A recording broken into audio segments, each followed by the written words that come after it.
Hey guys, what's up? So let us discuss the most important topic which many of you have been asking me, and that is Donald Trump's foreign policy. See why it is important, why does it matter, why are we not discussing Uganda's foreign policy or Somalia's foreign policy? It is because America is a superpower, like it or not, and it is one of the global economic, military, cultural superpower in the world, and that is why whatever they decide to do with their foreign policy has a worldwide impact and not just on America. So why does USA's foreign policy matter in the first place? See, the questions will be asked to you in the interview also, in prelims also, in mains also. So you have to understand that USA is a global superpower, not only in military terms but in economic terms as well. It is the largest economy in the entire world, and any sort of change which happens in America's government policies, it has a worldwide implications. And the new United States President Donald Trump has started a new era of nationalism and protectionism and going back to the golden age, all that kind of stuff in USA. And the Trump's policy, its policy is based on the America First doctrine, that is make America great again. America should come first, everything else is secondary. Okay, it is basically what is it is called as isolationist policy. What do you mean by isolationist policy? Basically you have a lot of artificial barriers created between immigration, trade and all that. So trade barriers, immigration barriers, they have been being created. Okay, then again, like according to what he's trying to say is that like people from Asia, Africa, they come and they snatch the jobs of the local. So this free trade and free immigration of the employees, it has harmed the employment for the nationals of the American citizens are not getting jobs, and Indians and Asians in expense of it are getting the jobs. And what he is trying to focus is on increasing military spending and eradicating so-called radical Islamic terrorism, and in his own words, completely from the face of the earth. And Trump has said that he will pursue a very hawkish foreign policy in order to do that. So these are the important points of why we are supposed to study USA's foreign policy. Earlier they were not that strong, not that vocal, but this US president has been very strong and very vocal about it. Now, let us see the Trump's effect on United States. So, according to him, immigration restriction will increase jobs and security for the local citizens of the USA. So, this is the most important thing.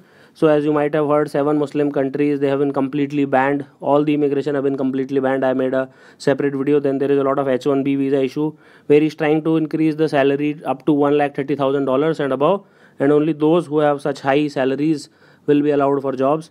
And it will lead to increase in the jobs for locals meaning American citizen. Then protectionist trade policies, it means that you impose excessive tax and duties on the outsiders, you make laws difficult, you don't give them green card, you don't give them citizenship, you don't allow them to set up their ventures in order to help the local US industries, especially true when it comes to manufacturing industries, because Chinese labor laws are very relaxed and the labor is very cheap over there. Okay, then as I've already said that seven Muslim countries, they have been completely banned from immigration in USA, and so anti-Muslim policies there, and especially because of the increased threats from terror groups. Obviously, terror groups will not like this, and they will also retaliate. Then, being a Republican, like support for gun lobby, huge gun lobbying, like gun violence may increase. So gun lobby of USA wants guns to be in hands of every civilians, and they oppose any types of curbs on gun licenses. And this has led to increase in the misuse of guns in USA. And you might have heard about so many shooting incidents happening in college campuses, pubs, and it creates a lot of law and order problem for the entire United States of America. Now let us discuss like effects on different countries due to Trump's foreign policy, and like entire global geopolitics is about to change because of these sudden policies changes by Donald Trump. Now first impact is effect on world geopolitics. So he has opposition to TPP, NATO forces. He wants to have US centric models, unilateral approach, and decreased contribution to United Nations, stepping back from Paris deal. All these are well known, and since he has just taken presidency just a few months ago, so the impact, see, I can't comment. I am not a pundit, I am not a dictator, in the sense that I don't know what is going to happen. I realize my shortcomings and nobody can know, but in the longer run I am not an expert, so I don't want you to like say this is bad or good, but the long term impact in the world is yet to be encountered. And Chinese dominance in Asia will increase as Trump has signaled withdrawal of US forces, so that is there. So this is the first point. Now Trump has been very aggressive against the Islamic countries and Iran in particular, and he is a very hardcore supporter of Israel, And Israel is against Iran nuclear deal with USA, so the treaty is reviewed by him. Then Trump is an unusual admirer of Russian President Putin. So like Putin also is a supporter of Trump. So there is a lot of friendship between him and Putin. Like USA, Russia will not be like that tensed as in Obama administration and previously. And hopefully Syrian crisis, it's very good for that, because these are the two major superpowers and it has been a flashpoint between Russia and USA. And USA wants the removal of Syrian President Assad while Russia is supporting him. So now since Trump and Putin are not that big an enemy, relative friends, so it might be resolved. Then since he is talking to decreasing the USA's contribution to United Nations, it can lead to weakening of United Nations. And Trump has already taken America out of Trans-Pacific Partnership. So a lot of trade barriers could emerge due to protectionist policies proposed by Trump. And Trump has also indicated to decrease like USA's contribution to United Nations. Now, Trump has rejected global warming, climate change theories. He is also against the historic Paris Environment Deal. And in signing his energy independence order, like Trump has eliminated numerous restrictions on fossil fuel production, which was introduced by last president, President Barack Obama. And he was saying that we will boost domestic energy production. Obviously, India will also benefit from the good relations between United States of America and Russia. Now let's see India-USA relationship. So a lot of stricter immigration policies have been applied. So he is against liberal H-1B visa program, which provides cheap labor for multinational corporation from India and China. So what his administration is trying to do is passing executive order so that entire work visa program can be changed, including H-1B visas, and that technology companies depends to hire tens of thousands of employees every year.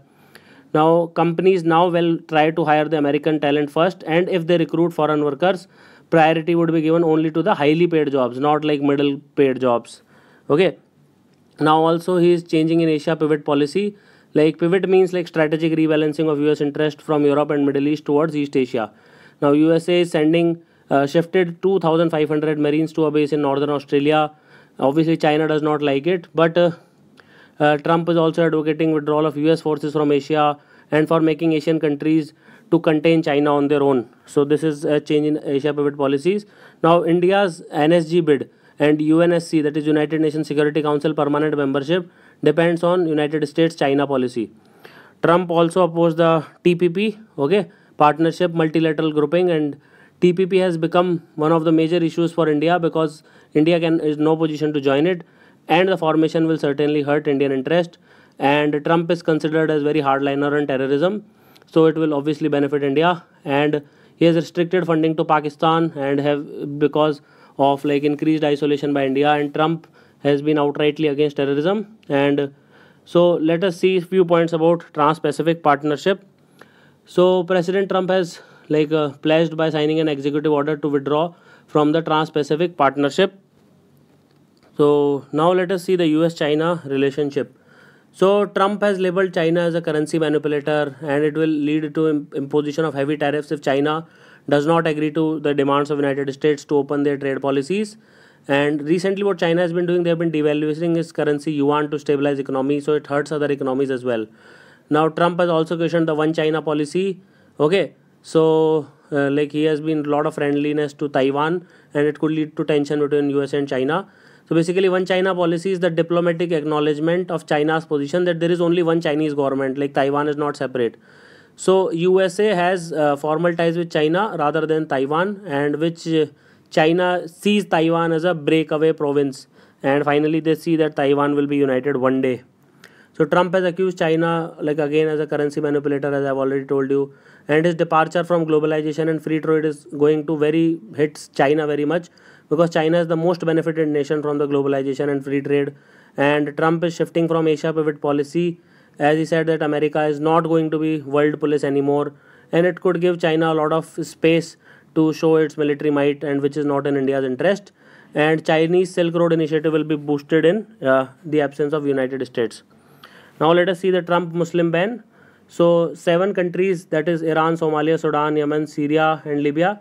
So 6 of the 7 countries has been blocked. Iraq was removed from the list.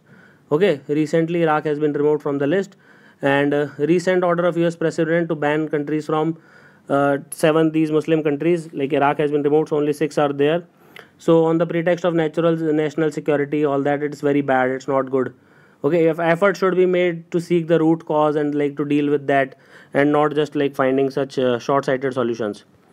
And finally, let's see USA's with neighbors relations. President Trump has set in motion to bring an, like as I'll quote, impenetrable, physical, tall, powerful, beautiful wall between United States and Mexico so that they cannot cross the border. The border is approximately 3,100 kilometer long and it traverses all sorts of terrains. And Mr. Trump says that his wall will cover 1,000 miles and natural obstacles will have like take care of the rest. अगर कोई river है या फिर कोई mountains etc. And basically a lot of walls are like being made so that illegal crossings from Mexico can be prevented. And again, it is a typical example of protectionism and anti-migration policy of Trump. And like just to add insult to the injury, Mexico is supposed to pay for the wall. Obviously these type of moves will affect the cordial relations with Mexico and other neighbors. So thank you for watching this lesson. Have an awesome day.